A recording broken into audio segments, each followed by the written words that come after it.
बुवा, अरे अंगणवाडीतली पोरं बुवा ऐकत नाहीशी झाली की ताबडतोब बोलवतात माका. बुवा, पोरा ऐकत नाहीत ताबडतोब या. जाऊन नुसतो अंगणात बसतंय, सगळ्या पोरांक सोडून देतात. कोण खो खो खेळता, कोण कबड्डी खेळता, कोण लंगडी. मजा मजा करतात. मग बुवांक प्रश्न पडलो असत तेव्हा बाई काय करतात? बाई काय एवढ्या उन्हात खेळत बसणार?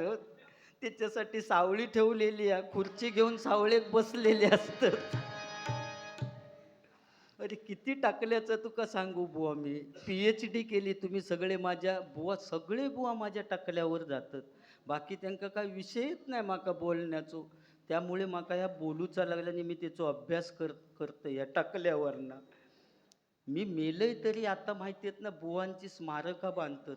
चंद्रकांत कदम बुवांचा झाला, परशुराम पांचाळ बुवा, विलास पाटील बुवा, काशीराम परब बुवा, वामन खोपकर बुवा, सगळ्या बुवांनी अशी कामगिरी केली होती की त्यांची स्मारका झाली प्रत्येक आपल्या आपल्या गावामध्ये. आता माझा बांधूचा काढला नाही माझ्या गाववाल्याने, मी बुवा चांगलो म्हणू, तरी माका खर्च नाही. व्हाळातलो एक गुळगुळीत दगड आणून ठेवला नाही तरी लोक समजतील ह्या आमच्या बुवाचा स्मारक हा. कारण आपला ब्रँड हा संपूर्ण महाराष्ट्रात. फक्त दगड गुळगुळीत हो, बास टाकल्याचा. बाकी बरा आहे ना. बटाट्याची काय पापडासाठी, अरे माका सांगितलं असतंच तर सगळ्यांच्या पुढ्यातले तुझ्या वाटण्यात ठेवले असते पापड. पण तू एवढं लेट येईलच पापडासाठी, तू काय माणसात.